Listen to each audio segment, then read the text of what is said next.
ओम शांति।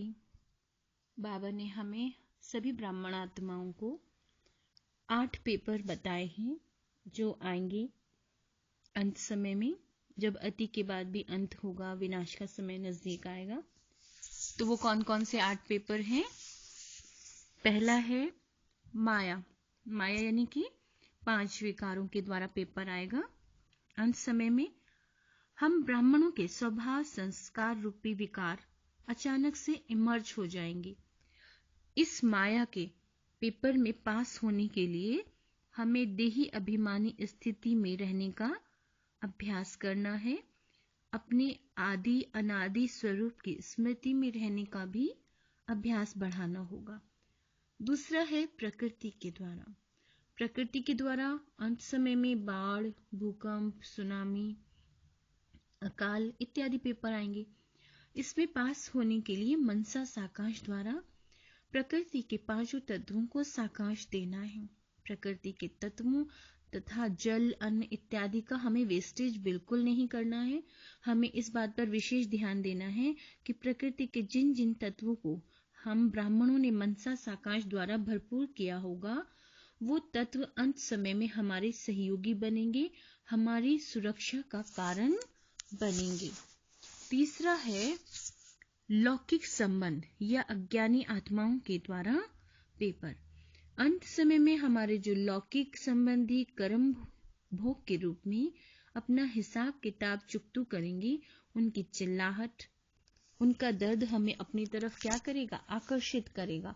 इसलिए ऐसे पेपर को पास करने के लिए हमें इस बात की हमेशा स्मृति रखनी है कि इस ड्रामा में सबका अपना अपना पार्ट है और सबको अपना रहा हुआ क्या करना है? हिसाब किताब चुकतू करना है। जैसे अंत समय में बाबा साक्षी हो जाएगा, वैसे ही हमें खुद भी साक्षी दृष्टा बनना है। हद की दृष्टि वृत्ति से उपराम बेहद की दृष्टि, आत्मिक वृत्ति से अपने संबंधियों को मनसा साकाश द्वारा बल प्रदान करना है। एक बाप से सर्व संबंध जोड़ने का अभ्यास अभी से बढ़ाना होगा। इसके लिए हमें अपने जीवन की हर छोटी बड़ी बात बाबा के साथ शेयर करनी चाहिए। जब सर्व संबंध एक बाबा से रहेंगे, तब हद के संबंध अपनी तरफ आकर्षित नहीं कर पाएंगे। चौथा है अलौकिक परिवार द्वारा पेपर। ब्राह्मण परिवार द्वारा भी कहते हैं बाबा, एक दूसरे की उन्नति को देख ईर्ष्यावश अनेक ऐसी परिस्थितियां उत्पन्न हो जाएंगी जिनके संभव है कि बाप दादा का हाथ साथ छोड़ दें। तो इन सब पेपरों को पास करने के लिए हमें यह स्मृति रखनी है कि कई जन्मों से हमारा कनेक्शन है इस ब्राह्मण परिवार के साथ। तो जरूर इनसे हमारा कार्मिक अकाउंट भी बना होगा जो इन पेपर्स के रूप में चुकतू हो रहा है। इसलिए बातों को न देख एक बाप को देखना है और उन्हें फॉलो करना है। हमारे मन में सबके प्रति शुभ भावना और शुभ कामना के संकल्प द्वारा अपना हिसाब किताब चुकतू करना है। बाबा का हाथ अर्थात मुरली में बाबा का डायरेक्शन को फॉलो करना है। बाबा का हाथ अर्थात बाबा के साथ कंबाइंड रहना है। 5th है राज्य सत्ता अर्थात सरकार द्वारा पेपर।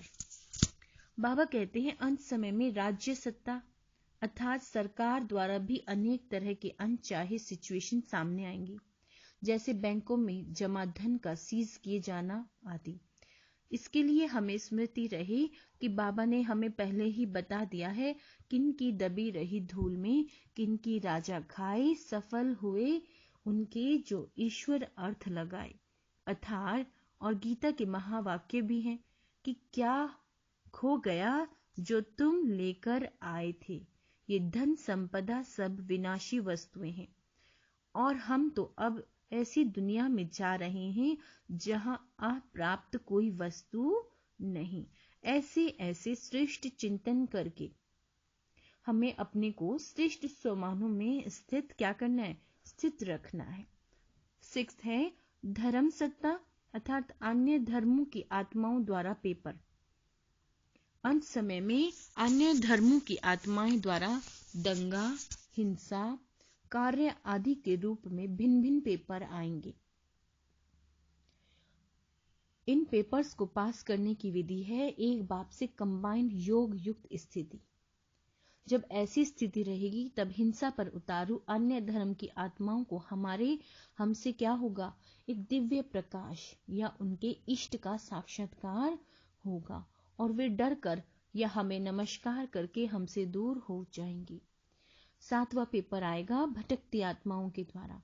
अंत समय इतना ज्यादा हाहाकार होगा, इतनी आत्माएं शरीर छोड़ेंगी कि उनके शरीर नहीं मिलेगा। बाबा कहते हैं ऐसे समय हिसाब किताब चुक अनुसार एक एक आत्माओं में कई आत्माएं प्रवेश कर जाएंगी।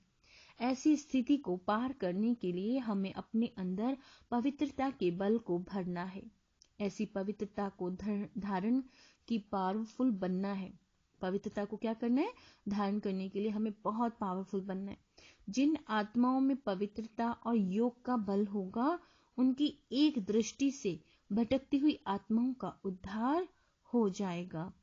हमें अपने पूर्वजपन की स्मृति स्वरूप बनकर रहना होगा। 8वां है शारीरिक कर्म भोग या बीमारी के रूप में पेपर।